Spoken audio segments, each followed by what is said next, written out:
국민의힘 대권 잠룡이 나란히 출사표를 던지면서 전당대회가 대선 경선을 방불케 하고 있습니다. 하지만 누구도 대권과 당권을 동시에 가질 수는 없는데요.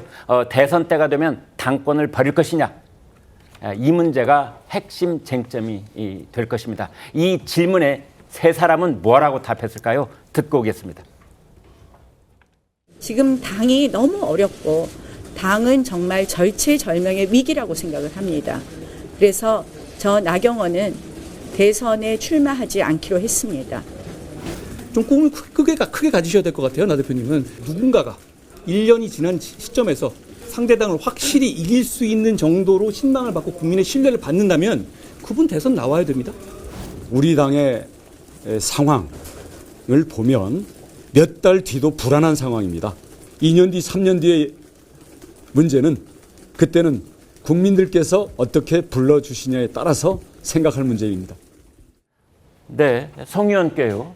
지금 이제 네 사람이 출마를 한 셈인데 저 부분 그 2027년 3년 뒤 대선에 출마할 것이냐의 여부에 대한 입장은 나경원 의원만 얘기를 하고 나머지 세 사람은 가타부타 말이 없었어요. 어떻게 봐야 됩니까? 나경원 의원이 어제 이제 불출마 선언을 하면서 일종의 승부수를 던진 걸로 보이긴 하는데 네. 또 한동훈 전 위원장 같은 경우에는 또 이렇게 받아치지 않았습니까? 아니 나경원 의원도 당대표 되셔서 잘 하시면은 대선 나오셔야 된다. 꿈을 크게 가져라. 그렇습니다. 네. 국민과 당원이 나경원 의원밖에 안 된다고 하면은 나와야지 왜 안 나오느냐라는 취지로 얘기를 했거든요. 저는 그게 맞다고 생각을 하고 이 당대표 자리는 사실 어느 누가 그 당대표가 되더라도 어차피 사유화를 할 수도 없고 해서는 안 되는 자리입니다. 당내에 다른 대선 주자들이 최소 대여섯 명 이상 엄연히 존재하는 것이고 거기에서 어떤 당대표 자리를 사유화하려고 했을 때는 그 반발과 저항이 만만치 않을 겁니다. 그러면은 누구라도 이 당대표를 했을 때 당원 당규에 따라서 적절한 조치를 취하고 대선에 나올 수 있다라는 네. 가능성을 열어두는 것이 맞는 것이고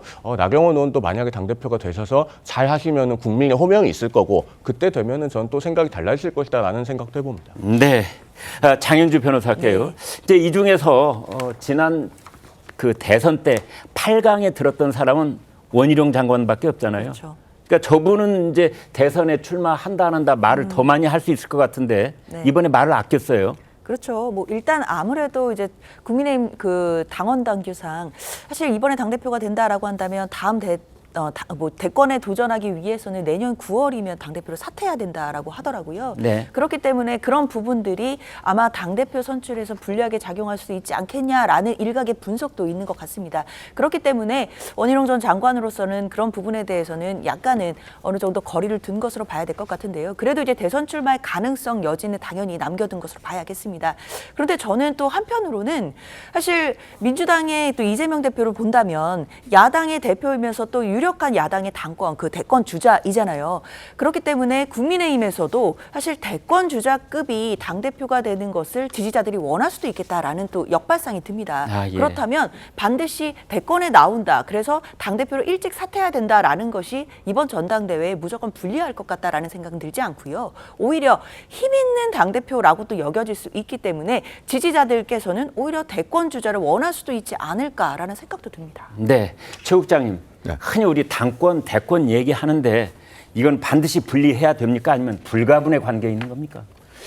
반드시 분리해야 되는 건 아니죠. 과거 2002년 전까지만 해도 네. 당권 대권은 한 사람한테 있었습니다. 그랬네요. 그러니까 네, 네. 그때는 이제 대통령이 집권당의 총재를 맡았을 때거든요. 네. 그렇기 때문에 분리해야 된 건 아닌데 그 이후에 이제 분권형 이런 여러 가지 제왕적 총재에 대한 비판 이런 것들이 있다 보니까 이제 당권 대권 분리가 대세가 된 거고요. 네. 그 이후에 지금까지는 20년 이상을 당권 대권 분리를 해왔습니다. 네. 그런데 이번에 이재명 대표가 그거를 맞춤형으로 당원 개정을 하면서 그 분리라는 그 일종의 20년간의 관행을 깨버린 거죠. 네. 자, 그런데 국민의힘에서는 그런 일이 제가 보기에는 일어나지 않을 것이다. 왜요? 한동훈 전 위원장과 또는 그 원희룡 전 장관과 이재명 대표가 다른 점도 있지만 네. 국민의힘의 분위기로 볼 때는 과거 당권 대권이 한 사람한테 있을 때의 여러 가지 역사가 있거든요. 네. 그렇기 때문에 아마 맞춤형으로 누군가가 당원을 개정하려고 했을 때 국민의힘에서 그건 쉽지 않을 거다. 이재명 대표의 민주당과는 다르다. 저는 그렇게 봅니다.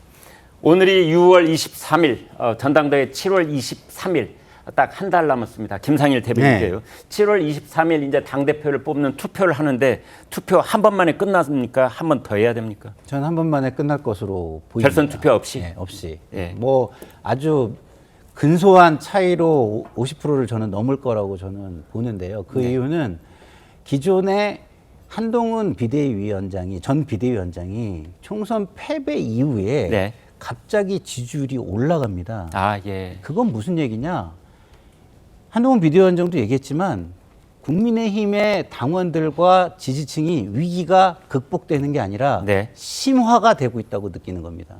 그럼 이 위기를 극복하기 위해서 우리는 전략적인 투표를 해야 되겠다. 전략적 지지를 해야 되겠다라는 마음을 저는 굳혔다고 생각하고요. 네. 그 전략적인 지지를 하겠다고 마음을 굳힌 사람들은 대통령이 한동훈 비대위원장을 공격하더라도 그 마음을 저는 바꾸지 않을 것이라고 봅니다. 그런 측면에서 볼 때 그 전략적 투표가 모아지면 50%를 근소하게 넘지 않겠느냐라는 게 제 개인적인 추측입니다.